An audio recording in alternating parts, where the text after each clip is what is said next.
All right. Today is Thursday, May 27th. This is a recap for the stock market activities today. What else? The talk of the town, AMC. And yes, AMC, not GameStop, not a short squeeze, not Wall Street bets, none of that. The story is AMC. It's a single stock that is being gamma squeezed via a stampede of call options buying. But the most important question is the stampeding resulting in a short squeeze where those who are shorting the stocks are scrambling to cover their shorts? In other words, is it a classic short squeeze? The answer is no. Because, number one, the most important indicator was the absence of GameStop. GameStop did not participate in the mania today, at least not to the same magnitude that we saw with AMC. Last time around, we saw the quote-unquote short squeeze. It was highly orchestrated, highly organized, and it had a specific target, hunting stocks with high short floats to trigger short squeezes. This time around, it is different. You're not seeing this organized effort. There is actually evidence that perhaps this is just a stampede. Somebody threw the ticker on TikTok, YouTube, whatever. And now we have a stampede from retail investors to buy call options, and some are buying the stock. We're seeing some imitations of what's going on with AMC, for example, in Ford stock, where retail traders are buying call options aggressively, attempting to replicate the success with AMC in Ford stock. Likewise, we saw Beyond Meat, BlackBerry, and this is yet another evidence that this is not a traditional short squeeze because they're chasing cheap options, meaning options with cheap premiums. Those are usually found with lower priced stocks, the likes of AMC, Ford, BlackBerry, but not GameStop because GameStop is already trading over $200, so those option premiums are expensive, meaning if you want to take a shot at a short squeeze for GameStop, you better be committed, because you will be committing a serious amount of capital. Unlike AMC, where you have a cheap stock and cheap options, at least until today, where you don't have to be serious. You're buying a lottery ticket, whether it hit or not, so long as you have enough amount of people doing the same thing, thinking the same thing, you can trigger a gamma squeeze, not a short squeeze. What's going on with AMC is a gamma squeeze, a classic one. And here's the evidence. If this was a short covering squeeze, then guess what happened today? The volume traded for AMC exceeded 700 million shares, which is more than the entire float because the entire float of AMC is 450 million shares, meaning that the volume traded for the name today was enough to cover every single short. If every single short in AMC covered today, it's already done and then some. So there is no more short squeeze. It's over. Matter of fact, we're not seeing a short squeeze. Only an insignificant amount of the volume was due to short covering. And you will see that the short float is staying the same even after the massive activities we saw today, further solidifying that this is a gamma squeeze, not a short squeeze. Now, given those facts, what is a gamma squeeze? How does it start? And how does it end? It starts by somebody buying call options out of the money on a certain stock. When you buy a call option, usually the market maker will sell you those call options if they are out of the money without hedging, meaning without having to buy the underlying stock. Because the thinking is, this person is a gambler, they're crazy. The statistics, the probabilities of buying those calls point to the fact that this call will end up losing. The probability of making money is extremely slim, and therefore there is no need to hedge by the market maker. In this case, it's Goldman Sachs, and the buyer is the zombies. They call themselves the apes. We're the apes, bro. We're the AMC apes. That's an insult to apes because apes got some intelligence. Likewise, it's a shame to call them donkeys because donkeys also got some intelligence. But zombies, brainless, dead zombies, that's an appropriate description. Because once again, somebody dangled the lottery ticket and they're chasing it. Only 1% will win, 99 will end up losing their money, holding the bag and becoming hoodlers, diamond handers, etc., etc. But what if there are enough zombies doing the same thing, buying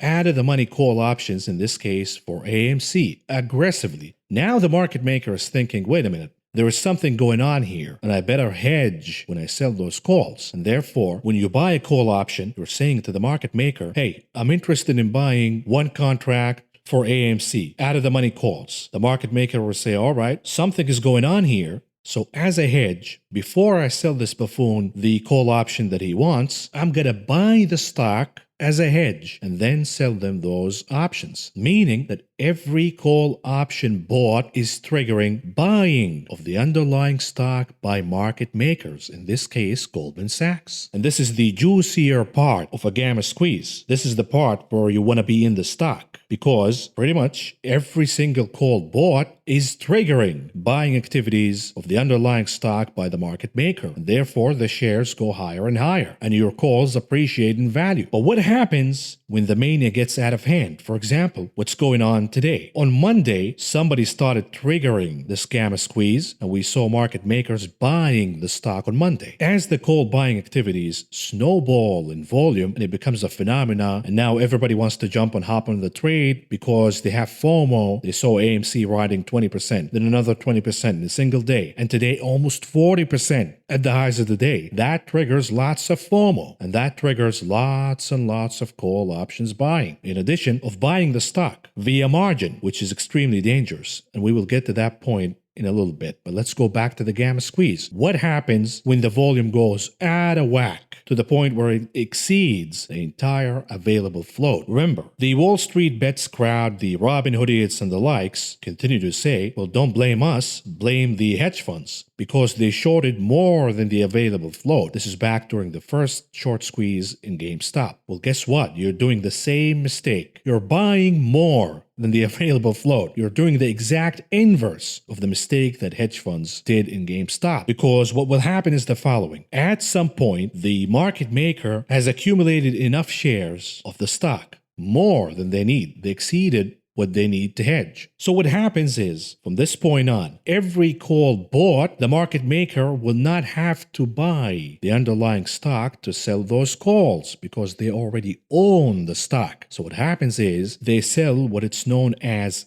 a covered call, meaning they already own the stock. You're requesting to buy a call, you're Johnny-come-lately to the trade, fine, no problem. You want to buy calls, we'll sell you calls, but we're not buying the underlying stock as a hedge, because we already have enough shares of the underlying stock. And we're already up 100% or more because we bought those earlier in the week, on Monday. This is what Goldman Sachs is saying. And therefore, this time around, at this point on, you buy the calls. Goldman Sachs doesn't need to buy the underlying stock. They just sell you the calls as a covered call. And as the stock starts to climb higher, reaching the magic number, in this case, they're saying it is $30. This is where the majority of the open interest resides. Expiring by tomorrow, by the way. It doesn't matter to me. I think the magic number was 29.5, and that has already been triggered, but it could be 30. Doesn't matter to me. We are getting extremely close to that point, which means that the top is very near. If it's not already here, I would say it's already here, because what happens at this point, when that point is reached, is the fact that Goldman Sachs, the market maker, has to dump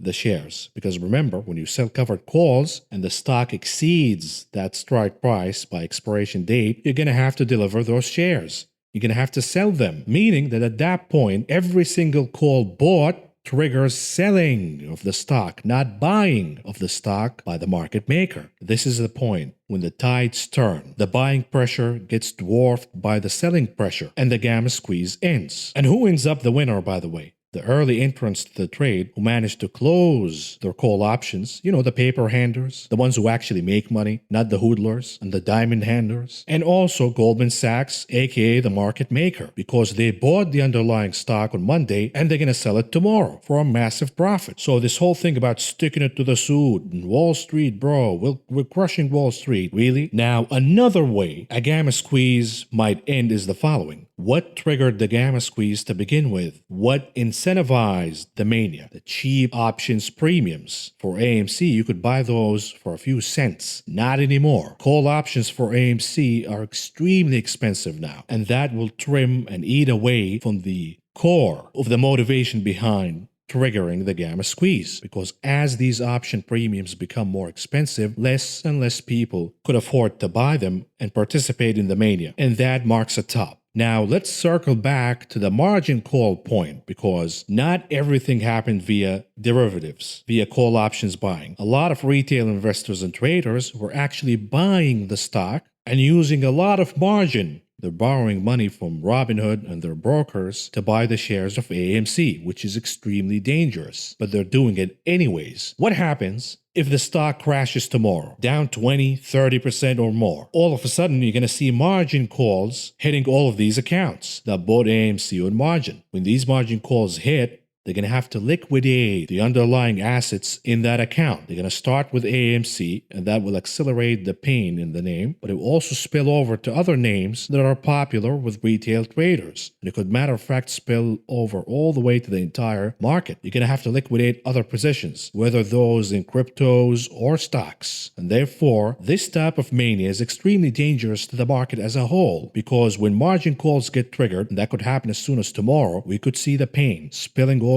in the broader market. The other thing I want to talk about in my notes here is the market's confusion regarding inflation data. For example, today we got the headlines of durable goods down and home sales, pending home sales down sharply. Now, the algos, aka the market, looks at these headlines and says, wait a minute, perhaps inflation is transitory. Because durable goods are down, home sales are slowing down significantly, but the devil is always in the details. And the algos are not smart enough to comb through the entirety of the facts. Because while home sales are down, they're down for a reason. They're down because inflation is getting out of hand, where the supply is not here, and home prices went out of whack, where fewer people can afford to buy homes at these prices. So the fact that pending home sales are down, that is not an indicator that inflation is cooling. That is an indicator that inflation is actually worse than expected. Likewise, when it comes to durable goods, the headline number is down, but the reason is the chip shortage. Now, we're seeing some relief in the chip shortage, but pay attention here. Durable goods are down due to the chip shortage, meaning that this is not an indicator that inflation is cooling down. It is an indicator that inflation is worse than expected, and it is impacting the supply chain. And by the way, the most important indicator to watch for inflation is still extremely hot. Prices paid. For example, shipping rates at all-time highs. They're not cooling down at all. Commodity prices continue to be at historically elevated levels. Likewise, according to the Fed's own surveys, the prices paid are reading at historic highs. Highs that we have not seen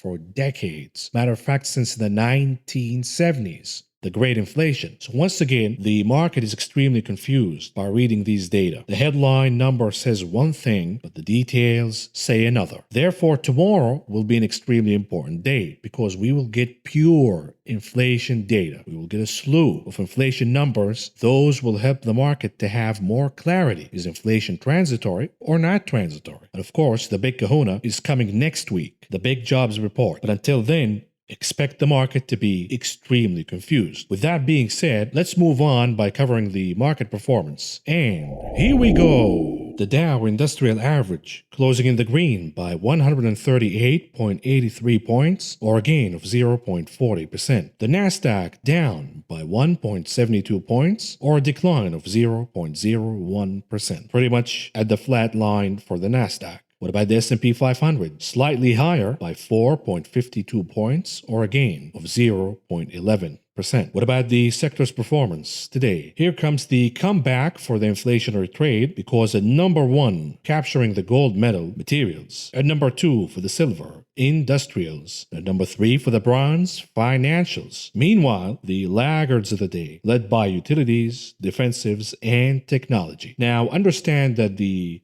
ETF MTUM, the Momentum ETF, is under a multi-billion dollars reshuffling of its assets. They're increasing their holdings of value stocks, the new momentum, aka financials, industrials, and materials, and they are dumping the old momentum of technology and high multiple names. So that is also impacting the market's performance. What about the advance to decline ratio? The NYSE, 68% advancing versus 30% declining. And by the way, a huge component of the NYSE's entire volume is coming from AMC. If that is not a sign for a top, I don't know what it is. Matter of fact, over 15% of the entire NYSE volume came from AMC. What about the Nasdaq? 65% advancing versus 32% declining. Moving on, futures, what's going on here? A decent day for crude oil, modest gains of about 1% or so for each the WTI and crude oil Brent. What about softs? Modest declines for lumber here. Is it bottoming? Is it about to resume the rally higher? We will see. But for now, lumber is a lot weaker than prior weeks. Beside that, we have a decent day in softs futures. Big gains led by sugar, OJ, coca, coffee, and then cotton futures. Sugar futures closing with gains of about 2.5%. Meanwhile, cotton futures pretty much at the flat line. What about metals? Muted activities for gold and silver, waiting and anticipating what the US dollar and yields are about to do. Meanwhile, we're seeing another pullback for platinum futures, but on the other hand, copper and palladium futures are rebounding significantly higher. So the question is, was that the bottom for copper? And if it is, then the inflationary trade will be bought, and we will see all of those stocks rising higher again. What about meats? Muted activities for lean hogs and live cattle futures. Meanwhile, we have losses of about 1.5% for feeder cattle futures. What about grains? Massive day to the upside, a decent rebound across the board. And the gains are led by corn futures with gains of over 6% today. Corn has been under an enormous pressure the last few weeks, and now we're seeing this massive oversold bounce. And that is also taking place in other futures such as canola, oats, wheat, and soybeans futures.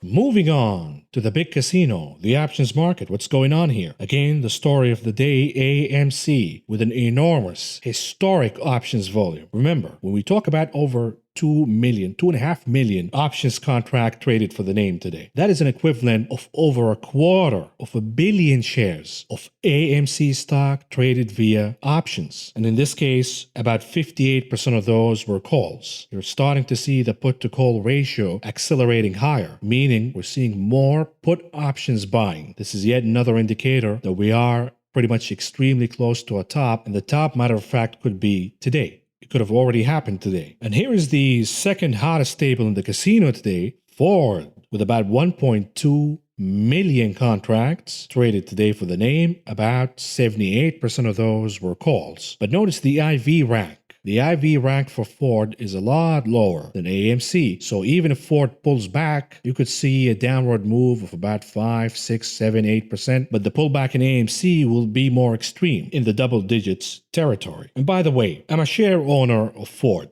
And back to the example of how gamma squeezes die, when you reach the point from which every call option bought is actually triggering a selling action in the underlying equity. This is the point when market makers have accumulated enough shares, and every call being bought from this point on is triggering a covered call. Unlike the juicier part of the gamma squeeze, the earlier part, when every call option bought triggers buying activities of the underlying equity. For example, I sold the $15 calls for Ford expiring tomorrow. Meaning, if Ford hits $15 by tomorrow, whoever bought the call options to push the stock higher, expecting it to go higher, is actually triggering my shares to be liquidated and sold. That is the point when the gamma squeeze ends. Now, I'm not big enough to be a market maker, so my number is 15. The market maker's number could be 15 and a half, 16, so that would differ. But once you reach that point, the gamma squeeze is over. What about number 3? Apple, with about 800,000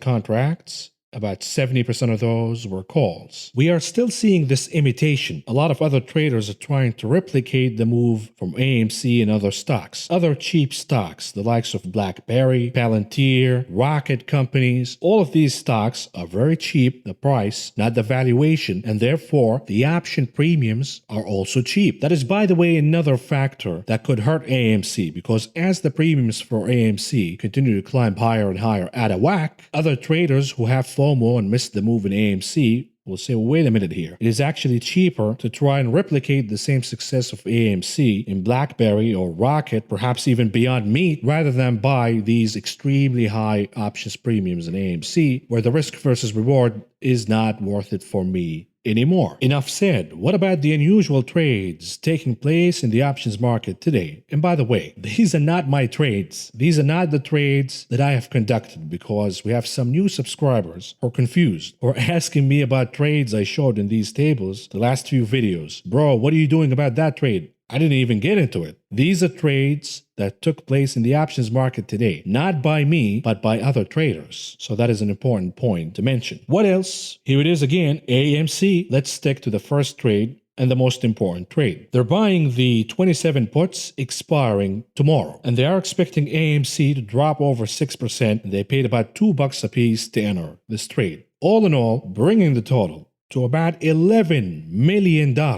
Somebody's betting $11 million. The stock will go down tomorrow. This is becoming a battlefield. But the money spent in put options today is extremely stunning. We're talking about millions and millions and millions of dollars. This is just one trade, $11 million. What about the trade for the ticker BYND, Beyond Meat? Here's another stock. They're trying to replicate the same success of the Gamma Squeeze and AMC in this stock. It is a little more expensive, but when you contrast the options premiums versus the stock price, the option premiums for Beyond Meat are still extremely cheap. And this is, by the way, one of the names that are rising among the ranks of Wall Street bets. And by the way, let's be honest here. Is there any retail trader looking at Beyond Meat and saying, hey, let me trigger a short squeeze or a gamma squeeze? Does anybody even thinks like that? Or are these games played by hedge funds and they are using those forums to incite retail traders to do the job for them? Somebody's holding the bag, perhaps in Beyond Meat, a big hedge fund, and they want to trigger a gamma/short squeeze to get out of a losing position, and they are utilizing retail traders and investors to do the job for them. Of course, where is the SEC? The SEC is in a coma. Back to the trade, they're buying the 150 calls, expiration date tomorrow, May 28th, with expectations that the name will rise over 6%, and they paid about $1 a piece to enter this trade. All in all, bringing the total to about $1.3 million. What about the trade for the ticker CLOV? This is for Clover Health, one of those SPAC Jesus names, you know, the fraudster. They're buying the 9 calls, expiration date July 16th, with expectations that the name will rise over 16% by then. They paid about 80 cents a piece to enter this trade. All in all, bringing the total to about $800,000. What about the trade for the ticker AAL, American Airlines? They're buying the 25.5 calls, expiration date June 11th, with expectations that the name will rise over 5% by then. They paid about 40 cents a piece to enter this trade. All in all, bringing the total to about $300,000. Lastly, what about the trade for the ticker RKT, Rocket Companies? This is another name they're attempting to squeeze. Perhaps you'll have more success in RKT versus AMC, because one name is reaching the mature stage of a gamma squeeze, another just starting. In this case, they're buying the 20 calls, expiration date July 16th, with expectations that the name will rise over 9% or more by then, and they paid about $1 a piece to enter this trade. All in all, bringing the total to about $700,000. Moving on to the heat map analysis. What's going on here? We're seeing the comeback of the inflationary trade. Big day across the board for banks, regional banks, industrials, the biggest gainer here, along with materials. We're seeing a comeback for copper, aluminum, agricultural stocks, steel, the builders specifically, because we have more talk about the infrastructure bill. We have a counter offer from the Republican side, but even the counter offer is at a staggering $1 trillion. All of these stocks will benefit from the fiscal spending on infrastructure. Wink, wink. Because, all of a sudden corporations and individuals will change their last name into infrastructure, and somehow the money magically finds its way to their pockets. But the underperformance is notable, specifically from the big giant producers, Exxon and Chevron. We are also seeing lots of pain for the consumer defensive sector, because we got some earnings from Dollar Tree in the morning. And the ability of these names, some names, not all of them, some of them are excellent inflationary hedges, but others will suffer tremendously. Those who cannot pass the extra cost to the end customer. Perhaps Dollar Tree is an example of that. But we also saw massive outperformance for EV stocks, whether we're talking about Tesla, NIO, Lee, Ford, because there is more talk from the Biden administration to issue more credits from the federal government to incentivize customers to buy EVs. Likewise, we saw an outperformance for auto parts manufacturers, whether we're talking about Magna, Aptiv, LKQ, and other names. And the reason is we're seeing some relief in the chip shortage, and that will perhaps reignite production lines for auto manufacturers to start humming again. If they are, well, they need auto parts, and they will resume ordering those parts from Magna, Aptiv, etc. Likewise, we got some data in the morning regarding auto sales, and consumers, surprise, surprise, are borrowing an insane amount of cash to buy new and used cars. So the appetite is still here. The demand remains hot, and therefore these auto parts manufacturers are long-term winners for me. What about technology? Perhaps we're seeing some short covering in AMC. Some of those hedge funds will have to liquidate some of their holdings, chiefly Apple, Microsoft, Amazon, Facebook, Google, the FANG names, where hedge funds are concentrated to cover some of the shares they are short in AMC. But the pain could accelerate here if we see more margin calls this time around from the buyers of AMC. If the stock goes down, triggering margin calls, you could see a bloodbath here across the board. We had some good news regarding chips. The Biden administration is passing some initial thoughts about funding chip manufacturing in the United States. Now, my question is, why do we, the taxpayers, have to fund manufacturing facilities for these multi-billion dollars companies? At the end of the day, they're the one who will end up benefiting from these new manufacturing facilities. And chips companies are not going to end up selling us consumers those chips for free, even though we're funding the manufacturing of those chips. And by the way, many of those companies don't even pay corporate taxes. What a disgrace. The taxpayer is being robbed. If they are interested in manufacturing chips here in the US, they should do it on their own dime. These are private companies. Enough with the corporate welfare. But the problem is, well, China's doing it. China's doing it to their companies. China's funding their private companies. Why couldn't we do the same? This will be the argument for the 21st century, where corporate executives end up juicing the federal government and the taxpayer to fund their activities under the excuse of national security. It is a bogus excuse, but rest assured, corporate America will milk every last penny from the taxpayer using this national security excuse. But all in all of that news did not motivate chip stocks to rise higher. Perhaps chip stocks were riding higher because of the shortage. Well, if there's no shortage anymore, because we're about to open facilities here in the US, and the cryptomania is winding down, and that is easing the pressure for chip manufacturers, then perhaps the shortage is indeed transitory, meaning that the risk for chip stocks is to the downside. What about the themes analysis? Starting with the reopening names. Modest day to the upside, no significant gains or losses one way or the other. The reopening trade remains stable, and there is a lot of demand supporting this trade. Every fund manager out there is talking about the reopening stocks. Buy retail, buy airlines, buy cruises, hotels, casinos, because the consumer is about to go out and spend all of that pent up demand and savings rate on experiences. Of course, that always opens the possibility of buy the rumor, sell the news, because a lot of these stocks are already trading above the pre-pandemic highs. We will see. For me, I have already played the rotation trade, the reopening trade last year,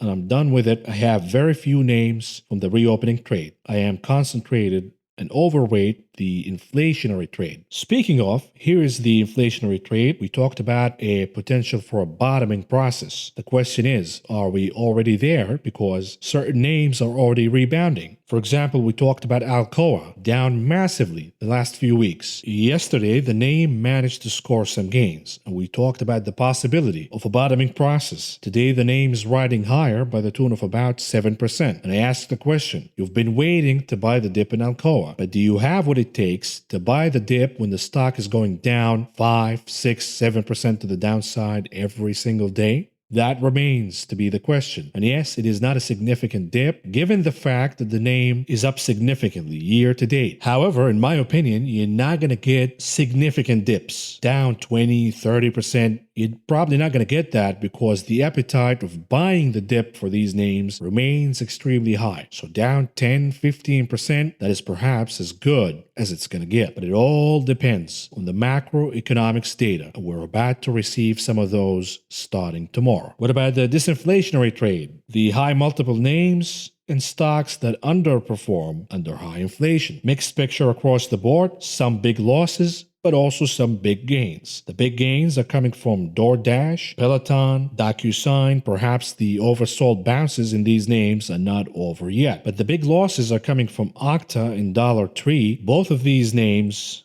reported earnings in the morning. And while the earnings were okay, in my opinion, these stocks reacted negatively. And the reason is perhaps every good news is already priced in the stock price. Likewise, we saw Nvidia reporting earnings yesterday, and the report was extremely impressive. But again, perhaps the stock is already peaking and has already priced in every piece of good news. Moving on to the charts analysis. Starting with 30 minutes chart of the SPY. Nothing is going on here. The chart is still consolidating below the resistance level of 420. That remains to be a sticky and difficult level to break. We have another gap higher, nothing new here, but while the 30 minutes chart shows us nothing, the devil is always in the details. Because when we look under the hood using a 1 minute chart, take a look at the last candle of the day. That was a nasty reversal candle. There was a lot of selling that took place during the last minute of the day. And it was a clear rejection of 420. Now, can we make a big deal out of this? Not really. It is a 1 minute chart, 1 minute candle, but it is something to keep in mind. What if we zoom out to the daily chart of the continuous contract of the S&P 500? Can we find any other update here? Perhaps. We have an imminent crossing in the MACD indicator, confirming the change in sentiment, the change in momentum from bearish to bullish. Likewise, we have a positive divergence in the RSI, and the destination remains 4,232. I am watching the closing for the SPY, the weekly closing. Will it be above 4,232? And where will the VIX close from a weekly perspective? If the VIX closes well below 20, that will be a confirmation that the SPY is about to have another leg higher in the next few weeks. Perhaps we will have more data supporting higher inflation, and the market will decide to concentrate on the outlook for inflation not tapering. We will see those inflationary stocks, financials, industrials, materials, energy exploding higher, leading the SPY to reach all-time highs. But again, if there is a leading signal, if you are superstitious, and you are in the bear camp, calling a bull trap, etc. You have that 1 minute candle at the end of the day to hang your hat on. Moving on to the Qs.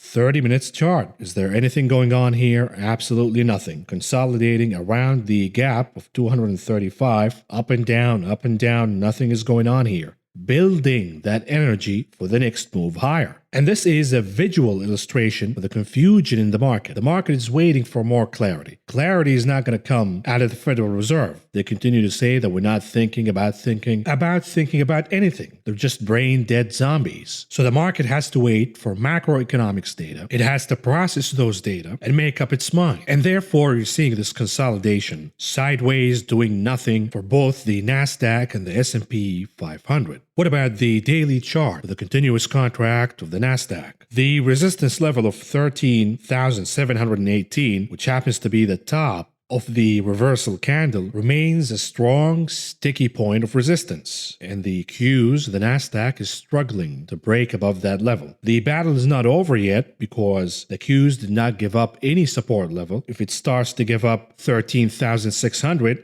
then that will be a signal that the Qs is waving the white flag against 13,718. But for now, for all you know, this is a gathering of energy. And in time, the NASDAQ will be able to pop higher above that level. Because for now, the momentum indicators remain positive. We have a positive divergence in the RSI. We have positive momentum in the MACD indicator. What about small caps, the IWM? gapping higher, outperforming the market today. No surprise. We have the comeback of meme stocks. AMC, enormous amount of volume was traded today. AMC pretty much single-handedly carried the Russell 2000 higher. The support level remains 223, and we opened a gap higher in the morning. In addition, the 30 minutes RSI is extremely overbought. So we have the risk if AMC goes down tomorrow, along with the meme trades, the reopening trade, perhaps the Russell could go down all the way to close that gap and perhaps reach the support of 223. What about the daily chart for the RUT? The RUT Russell 2000. The bulls are starting to gain the advantage. Of course, we're waiting for the weekly closing around 2,264. Above that level, the bulls will have the advantage. Below it, the bears will maintain their advantage. What about the Dixie, the dollar index? Playing tricks, doesn't want to pop, playing dead.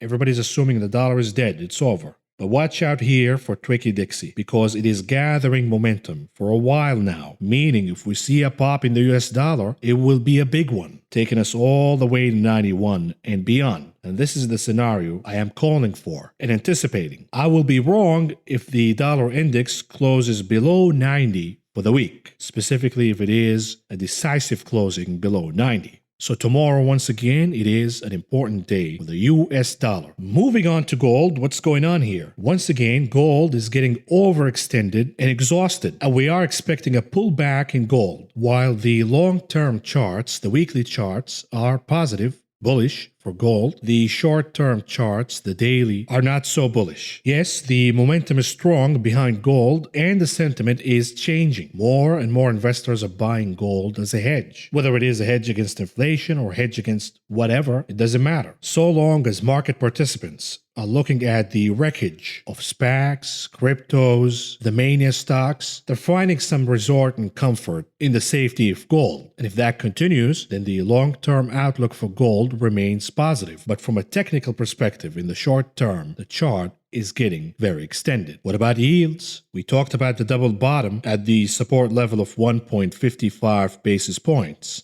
Well, that was quite a rebound, because yields reached all the way the resistance level of about 1.62 basis points. It closed below that level, but it is not a rejection yet. It is just taking a break. Will it cork the gun and blast higher above 1.62? What will be the fuel to break above 1.62 basis points? Well, we have a slew of economic data coming out tomorrow. Perhaps that will be the fuel, and we will see yields rising higher. What about bond prices, the TLT? What's going on here? Weekly perspective. Once again, the weekly candle is not looking strong. The closing is important. Whether the TLT will close in the green or down for the week, that is important for the sentiment, because if the TLT closes down for the week and we see yields recapturing 1.62 for support, the likelihood is it is just a matter of time before the TLT breaks 134.5 and perhaps trades even lower than that. The potential for triggering an epic short squeeze is still on the table. But what will be the igniter? What will be the piece of data that will ignite the short covering squeeze in the TLT? Absent of that, it's not going to happen. And by the way, we're talking about a legitimate short squeeze, not the fugazi one you're seeing at AMC. AMC, that's a gamma squeeze, not a short squeeze. A short squeeze lasts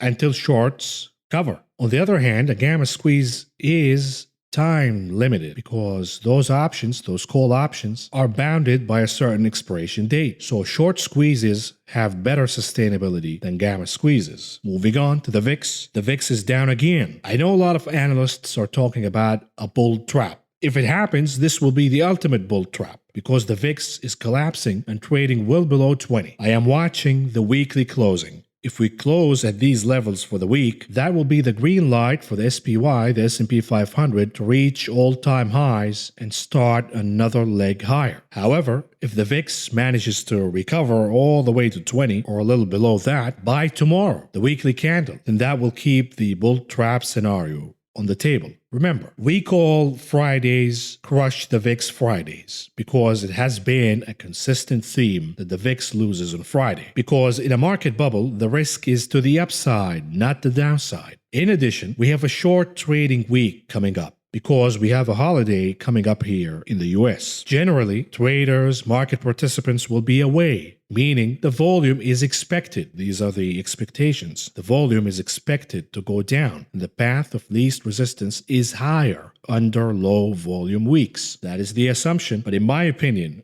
if we see an ugly day for AMC tomorrow, that will spill over to the broader market and the VIX could pop higher significantly, perhaps recapturing 20. It's a long shot, but it could happen if we see panic selling in AMC and that spreads to the wider market. What about Apple? While the Nasdaq is consolidating, Apple is trading downward. And remember, as Apple goes, so will the Nasdaq. I don't care about the performance of Tesla, software, chips. I care about Apple. If Apple is down, that is my leading indicator that perhaps we will see difficulties for the Nasdaq in the days to come. We had a bullish formation for bottoming with the series of higher lows. Now that has been broken because the chart is making a lower low. We still have support at 125 that has not been broken, but if it gets broken tomorrow, to me that is a shorting signal for both Apple and the Nasdaq.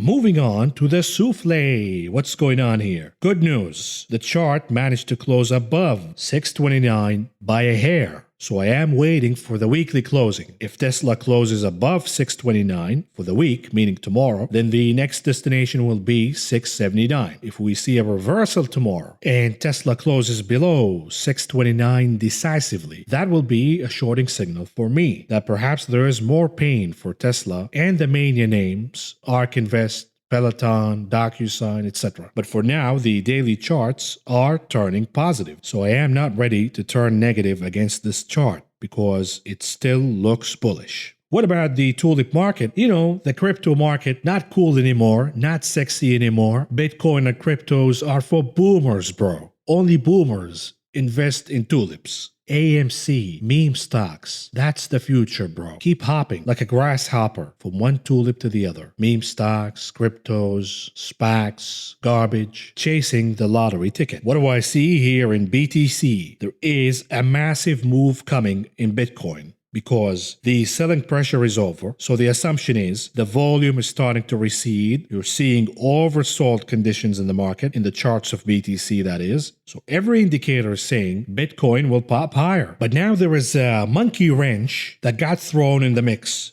by the apes, you know, the silverbacks who are buying AMC, these morons. That's an insult to apes, by the way, because even gorillas are looking at AMC and saying, not today, bro. And would you peel my banana, please? Back to Bitcoin. Everything is primed for a pop higher. But what if that energy is not going to be released higher as expected? We have all of that gathering of energy from the massive downward move and the consolidation thereafter. That energy has to be released one way or the other. If it is not released to the upside, then we will see another leg down. And oh boy, that would be a lot of pain for Bitcoin holders. Because if that energy is released to the downside, then the support of 30,000 will be compromised. Moving on to Doge. What's going on with Doge? Nothing at all. Waiting and waiting for a tweet. And by the way, now that I bought some Doge, why doesn't the son of a bitch tweet anymore? Now that I am in Team Doge, all of a sudden he's not tweeting anymore. Moving along, what about ETH, Ethereum? Once again, struggling to break above the resistance level of 2,900. We don't have a clear rejection yet from 2,900. Perhaps third time is the charm, so we'll give it another day. The hustle continues to break above 2,900. A clear rejection will be a candle that will take us down all the way to break the next support level, 2,500. And that will be a confirmation that ETH is going a lot lower. Lastly, what about AMC? We talked about the range, the trading channel that AMC was trading within. We talked about the last time AMC got rejected was at the level of about 20.5. So I was watching that level and how the chart reacts within that level. There was a small mini rejection struggle, but the buying pressure was so extreme that the chart just mauled through 20.5 like it wasn't there. So what do we do now? Where do we find the next resistance level? For that, we use the Fibonacci retracement levels, and the next level is about 29 bucks. So today when the chart reached 29, I decided to short, and this time I am shorting heavily, not using some put options here and there. And the risk versus reward is on my side because the chart is extremely extended from a momentum perspective, whether we're talking about the RSI or MACD. from both the daily and the weekly. Furthermore, the volume was extreme today, and perhaps that leads us to the point where every call will be sold as a covered call, and every call will trigger selling pressure for AMC, not buying pressure like we saw today. And by the way, if you are playing this via an IV play, implied volatility, for example, one of the options I bought was the $10 puts expiring in June. Those puts remain at the same value, up about 30% or so, even though the stock was up over 40% today. But those options are still holding value. And the reason is Vega is still intact. Now, heed this warning, if you are playing the implied volatility options trade, you're going to have to close the moment you see AMC starting to crumble. You're not going to wait all the way till the stock falls below 15, closer to 10, because by that time, your options will be worthless. And the reason is, by that time, the implied volatility and the mania will subside. What you don't want to see is the stock consolidating, taking a break, because that will kill the implied volatility, and therefore those options will be worthless. But if we see a massive slide in the morning tomorrow, the implied volatility will rise higher. That will be an opportunity right there to close those options and move along. Speaking of moving along, we're moving along to the conclusion of this video. What do we have on the economic calendar tomorrow? Very important data regarding inflation, starting with personal income, consumer spending, core inflation, and then we have the trade deficit, the Chicago PMI, and consumer sentiment, the final reading for the month of May. Very important day in the morning, so I will be watching those and the market's reaction as these numbers come out. I am also watching the reaction of AMC. What will happen tomorrow? Will the mania continue? Is there still a little more room for the stock to rise higher? Or will it be a massive down day? And what will be the implications for the rest of the market? I'm also watching the resistance level for the SPY, 420. I'm also watching the VIX closing, the weekly closing for the VIX. Will it be closer to 20 or far below 20? I'm watching the closing for the IWM, the Russell 2000, and I am watching the weekly closing for the dollar index, above 90 or below 90, because over the weekend, I will go over all of these weekly charts and plan for the week ahead. These levels will be critically important to my next week plan.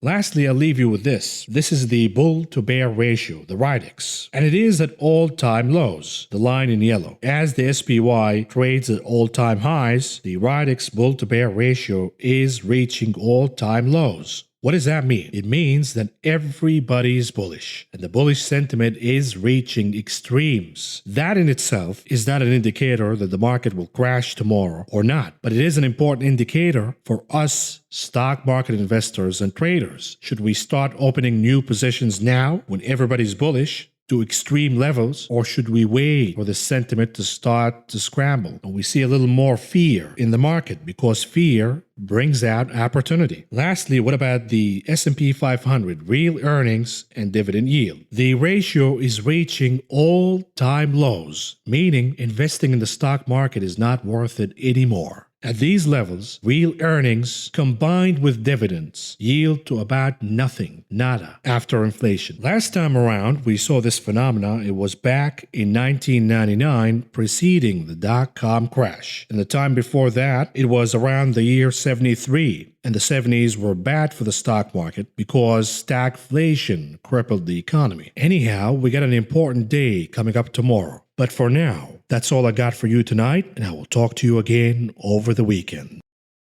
If you found the information presented in this video helpful, please subscribe, press the like button, the notification button, and follow me on social media.